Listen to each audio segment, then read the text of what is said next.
While on the campaign trail, Liberal leader Mark Carney has doubled down on internet censorship programs introduced by his predecessor, former Prime Minister Justin Trudeau. A global organization representing Sikhs put out a list of demands for federal parties this election, which includes preferential immigration and faith-based waivers for workplace safety requirements. Bloc Quebecois leader Yves-Francois Blanchet has blasted Mark Carney for not caring about Quebec. Hello Canada, it's Monday, April 14th, and this is the True North Daily Brief. I'm Isaac Lamoureux. And I'm Noah Jarvis. We've got you covered with all the news you need to know. Let's discuss the top stories of the day and the True North exclusives you won't hear anywhere else.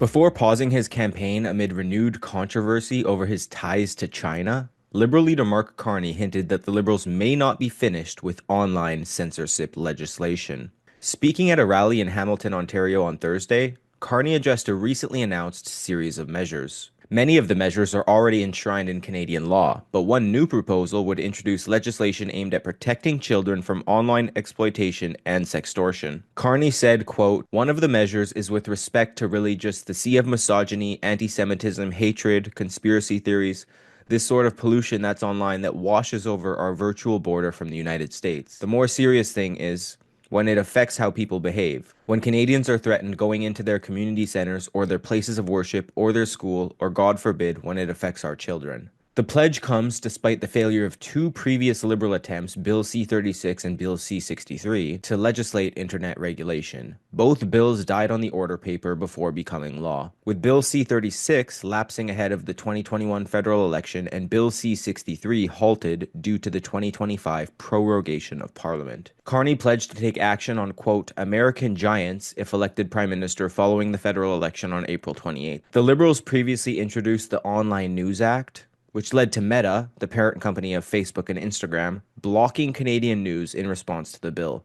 To this day, the block remains in place. Before proroguing Parliament to conduct their party leadership race, the Liberals caved to demands to split up the Online Harms Act. The sections of the bill dealing with child pornography and child sexual exploitation were set to proceed as their own bill. The provisions dealing with hate crime and online speech would be their own bill as well. Splitting the bill did not stop civil liberties advocates from raising the alarm. Critics, including the Canadian Civil Liberties Association, warned the bill would allow government-appointed officials to act as judge, jury, and executioner. So Noah, what were the most controversial aspects of Liberal internet censorship legislation?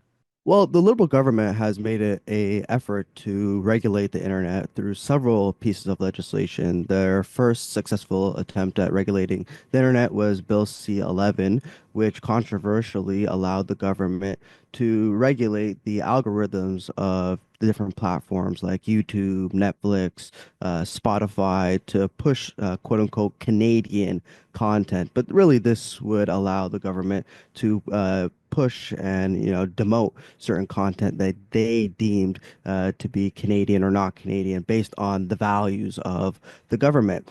So many critics argued that this amounted to government censorship and government promotion of certain content over others, and a unnecessary and intrusive measure to regulate what Canadians can and cannot say based on what the government wants them to see. There was also Bill C-18, which mandated that platforms like Facebook and Google pay news companies for the privilege of allowing their posts to be shared on their platforms. It was a strange piece of legislation which argued that platforms like Google and Facebook, whenever a link is posted on their platforms, that this is somehow taking revenue away from news companies instead of allowing users of their platforms to see the content through the posting of the link. And so Facebook, Meta, they had blocked the posting of Canadian news content on their platforms, that being Facebook, Instagram, and other Meta platforms. And this has resulted in news companies like ourselves not being able to post news links on these websites for Canadians. And many critics of the legislation have argued that this has caused a steep drop in revenues for news companies which have relied on Facebook to get out their stories. In the last session of Parliament, the Liberals, they tabled Bill C-63, which would seek to basically regulate quote unquote hate speech online, whatever the government deemed to be hate speech. And people would have the opportunity to bring complaints forward to human rights tribunal, and those who would be, convicted of these quote unquote speech crimes would face long sentences in prison potentially, and hefty fines. So a lot of Canadians are really concerned at the government's attempt at regulating what they see online and what they are allowed to say online. And as Canadians are increasingly concerned that the government has intruded on free speech rights with the breaking up of the Freedom Convoy and other attempts to silence dissent, Canadians are concerned about their free speech rights, which are guaranteed in the Charter of Rights and Freedoms. Now, the government has argued that this is justifiable under Section 1 of the Constitution, but Section 1 does not give the government a free pass to regulate whatever they want to. Free speech rights need to be minimally impaired, and constitutional scholars and other constitutional advocates have levied this criticism at the government. So it remains to be seen if Mark Carney would retable a new version of Bill C-63, whether it would be with the same wording as it had been previously. And it remains to be seen if the Carney government, if they are elected in a few weeks, if they would have an easy or hard time getting this passed through Parliament, because if they only win a minority government, the Conservatives, Bloc Quebecois, and depending on how strong the NDP caucus would be, they could lobby against this bill and have it defeated in Parliament. However, if they form a majority government, there will be no stopping the Carney government in passing any internet censorship legislation that they deem to be necessary. The World Sikh Organization published a federal election strategy demanding that federal leaders give preferential treatment to Sikhs when it comes to workplace requirements and immigration. The guide requests special treatment and religious exemptions for Sikh workers to be exempted from wearing respirators and hard hats in workplaces where such equipment is mandated for safety. The WSO argues that current safety gear can conflict with religious attire for Sikh men, like their turbans and beards, and want federal backing for an innovation fund to create alternative protective equipment that aligns with Sikh beliefs. Canada's occupational health and safety regulations currently apply uniformly across industries, regardless of religious affiliation, treating everyone equally. In addition, the WSO is calling for a simplified path to permanent residency for international students, many of whom come to Canada on temporary study permits with the intention to work and gain permanent residency. The organization also demands mental health funding specifically allocated to the Sikh community, though Canada's healthcare system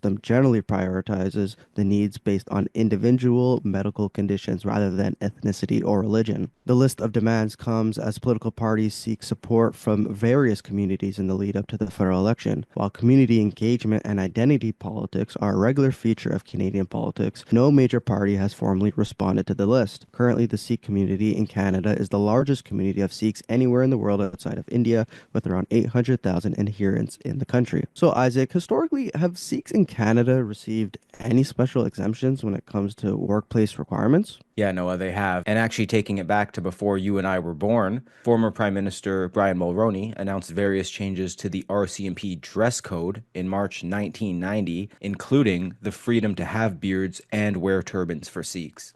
This wasn't the first time the RCMP dress code had been altered, though. In 1974, skirts and women's heels were permitted to accommodate female officers. And this change, of course, the one for Sikhs, caused much debate, and by 1996, after many legal challenges, the Canadian Human Rights Commission, the Federal Court, and the Supreme Court of Canada upheld the government's decision. While not necessarily a workplace exemption, Sikhs who wear turbans are allowed to bypass mandatory motorcycle helmet laws in Alberta, Manitoba, and British Columbia. Now taking that same rule to work, many Sikhs are able to bypass occupational and health safety regulations by not being forced to wear a hard hat on construction site, although this is less broad than the previous rule and generally occurs on a case-by-case basis. Also, Sikhs have advocated for and received alternative screening procedures for religious items, such as the kirpan, a ceremonial dagger. In 2017, Transport Canada changed its policy to allow small kirpans, which is a blade less than 6 centimeters, in carry-on luggage on domestic and international flights, excluding to the United States. Bloc Quebecois leader Yves-Francois Blanchet said Liberal leader Mark Carney, quote, doesn't give a damn about the needs of Quebec, accusing him of not liking the people who live there. Blanchet said, quote, he doesn't like us so much. He will never say that. He does not like us. Blanchet urged Quebecers to vote for the Bloc in the upcoming election to ensure that Carney doesn't form a majority government that would not protect the province's culture, language, and economy. Blanchet said, quote, I don't feel the love. I don't feel interest for Quebec. I don't feel interest for the differences. I don't feel interest for the language. I don't feel interest for the culture.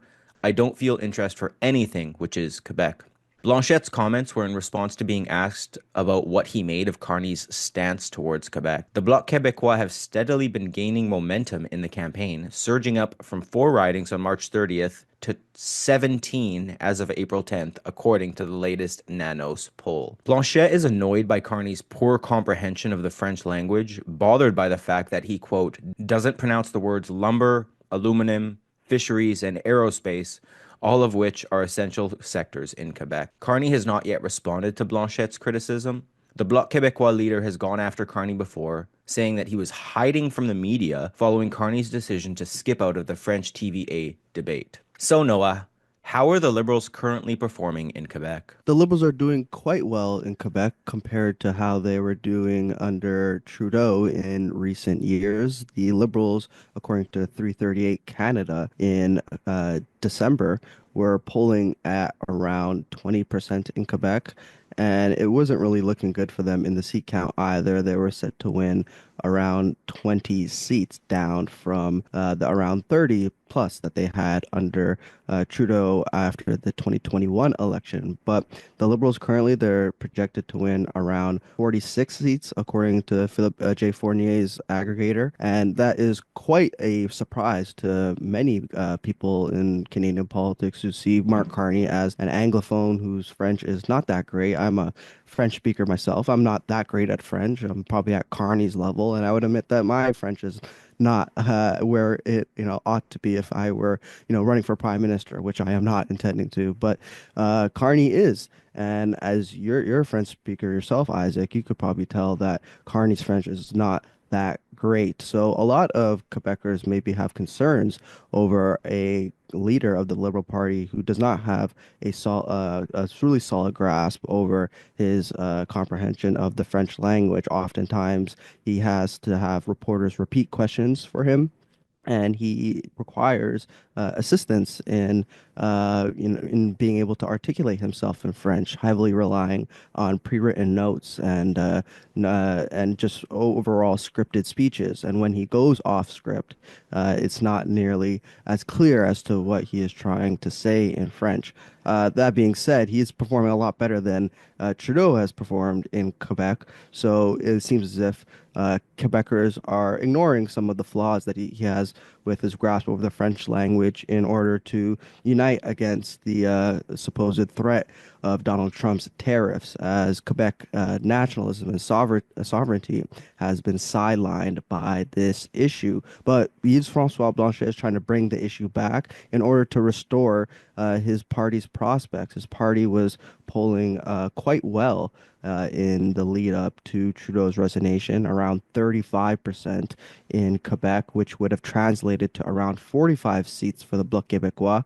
That would have been one of their best showings since the Gilles Duceppe era, where the last time they would have won that many seats would be the 2006 election. The Bloc Québécois have not reached those highs since. Yves-Francois Blanchet brought the party back from some poor showings in the 2011 and 2015 campaign, winning 32 seats. But if they want to at least maintain their seat count or surpass what they had gotten in the 2021 and 2019 elections, the Bloc Québécois do need to boost their popularity in Quebec. They need to attack Mark Carney, bring him down a peg. And I think that Yves-Francois Blanchet is really banking on the two debates, especially the French language debate, to really help his party bring back some of those supporters who have defected to the Liberals because of the whole Donald Trump situation. Now, the Conservatives, they have in recent months been polling around the same level as the Bloc Quebecois. This doesn't translate to nearly as many seats as the Bloc Quebecois' vote efficiency is better. But if Yves-Francois Blanchet doesn't want to be polling below the Conservative Party, which historically has not really performed very well in Quebec, besides when Brian Mulroney was the PC leader back from 1984 to 1993, he will have to try to exaggerate some of the concerns that Quebec has. He has been leaning in on the supply management issue, as you have mentioned. He has been trying to, hammer Carney on the fact that he doesn't know how to pronounce certain words that are important to Quebec industries. So it really seems as if he's trying to make this push, but it remains to be seen whether or not he will be successful, whether or not he will be able to sidestep the issue that is on the minds of many Quebecers and able to reinforce the fact that the Liberals don't stand for the interests of Quebecers and that the Bloc Québécois are the party to represent the interests of Quebecers. That's it for today, folks. Thanks for tuning in. You can stay on top of new episodes every weekday by subscribing to the Daily Brief on iTunes and Spotify. Also, while you're at it, make sure to hit us with a 5-star rating and please leave a review.